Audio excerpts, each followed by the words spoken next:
Howdy guys, it's Luke at Geekgaming Scenics, and in this video we're going to talk about 5 tips that I wish I'd learnt from the start.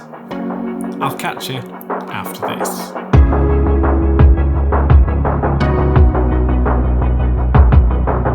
So guys, I've not been in this hobby long. I've been in the hobby 6 years. I got forced by the Kings of War community to start making videos about 5 years ago, and I did, and now look where we are.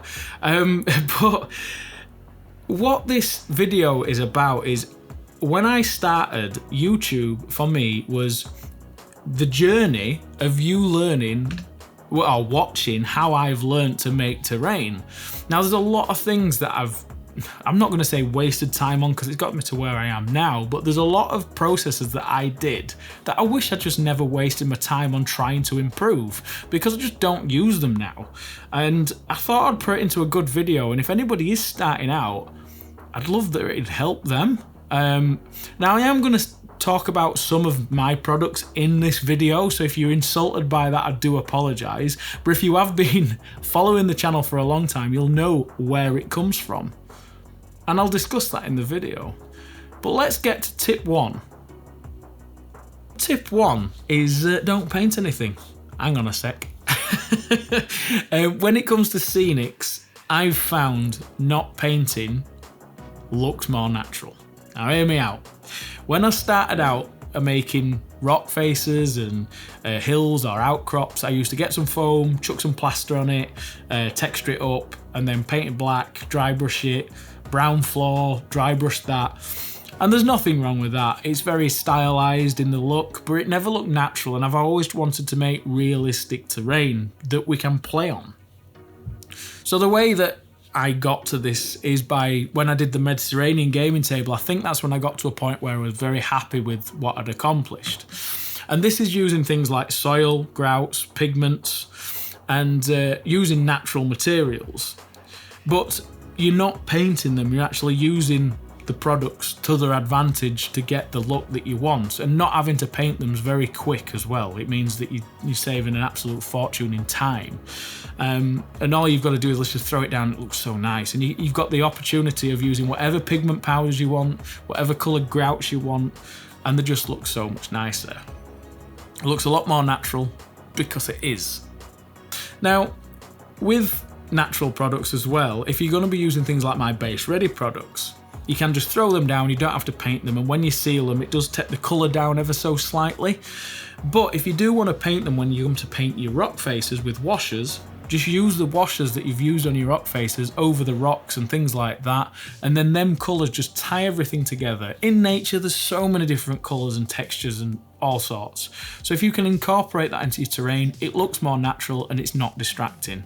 So tip 1, don't paint anything. So guys, tip 2. Tip 2 for me is you don't need as many tools as you think you need. When you get into terrain building, I'm talking general scenics here, I'm not talking like buildings and all that sort of stuff. When you're talking general scenics, I went out and I bought foam cutters, I went out and bought all these fancy tools, and I didn't need any of them. All I needed was a retractable knife. I did have a Stanley blade and an actual craft blade for doing like plastic card work. But now all I'm using is literally a Stanley. That's it. That's all I use. Now, a reason why I thought I needed all these foam cutters and everything is obviously I didn't discover a product. About 2 years ago, I did a video on the product that changed my life forever. That product led me on to making my own product called Modelling Compound. Now, Modelling Compound, when you put your foam down, you don't need a perfect, shall we call it, a foam substructure. You can just roughly make a really rough, awful template of how you want your table to lay out, and then you get the compound and sort of apply it to the foam. It acts like a clay, it dries very quickly, and you can move on to the next step within an hour. As in, it's just awesome. It changed the way I built terrain forever, and if you've been following the channel for a long time, you will know where that's come from, and it even shows you how to make it. So, go for your horse.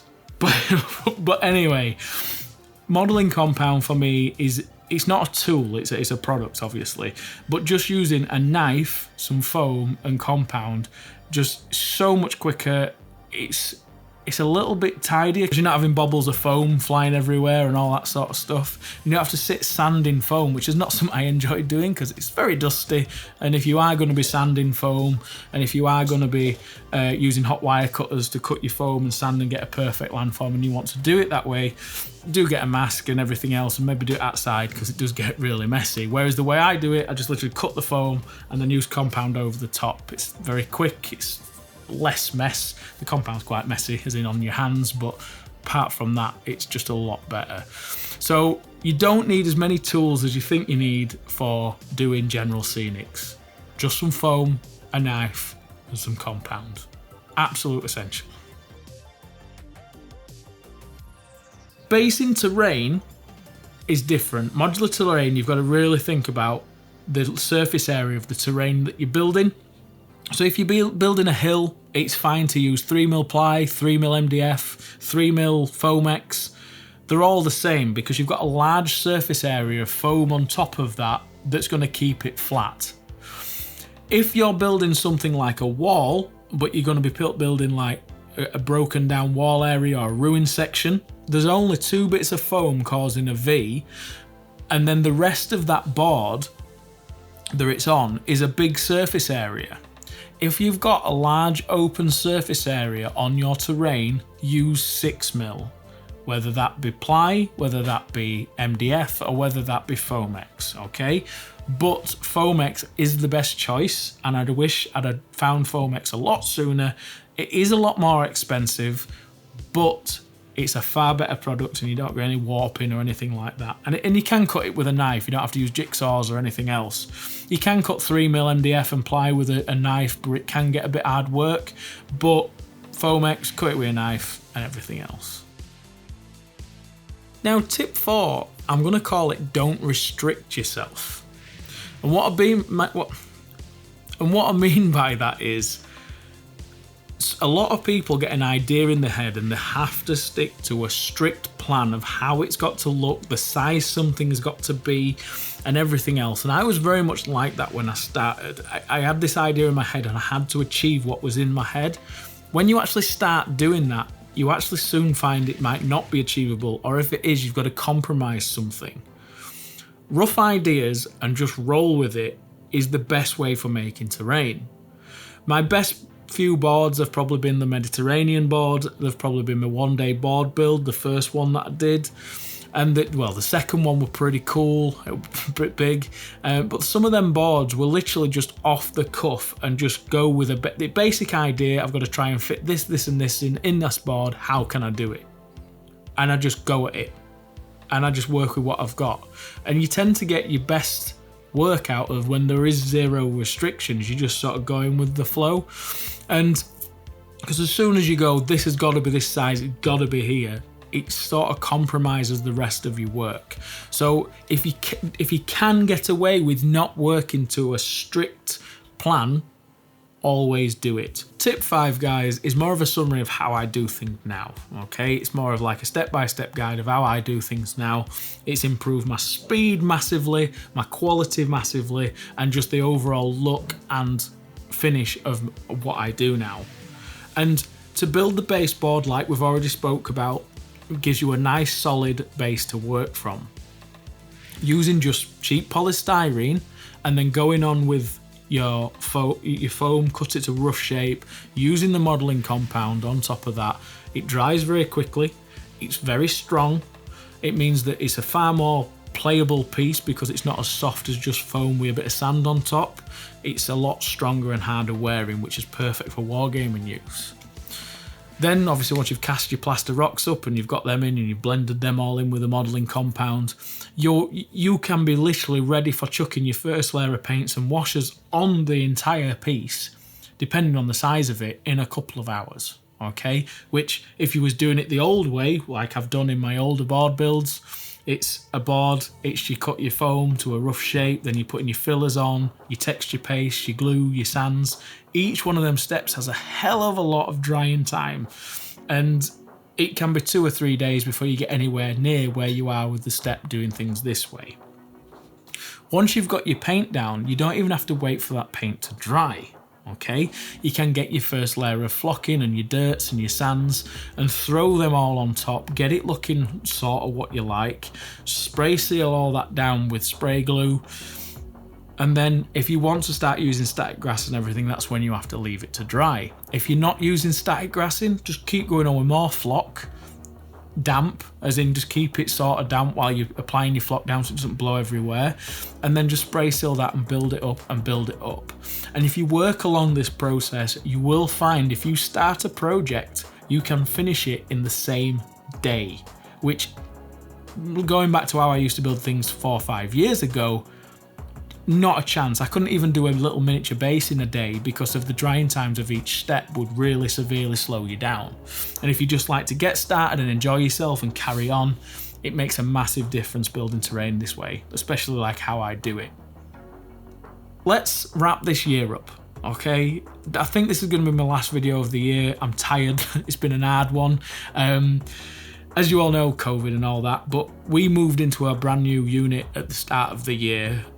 We moved out of that, we've moved into this one, and that's all because of you guys, you know, the support and everything, and buying and telling people about us products. It's great, guys, and I couldn't have done this without you. It's been a terrifying time as COVID, because of supplying issues and everything else. People everywhere shutting, staff, we couldn't get the staff in because we didn't want to employ anyone because of COVID.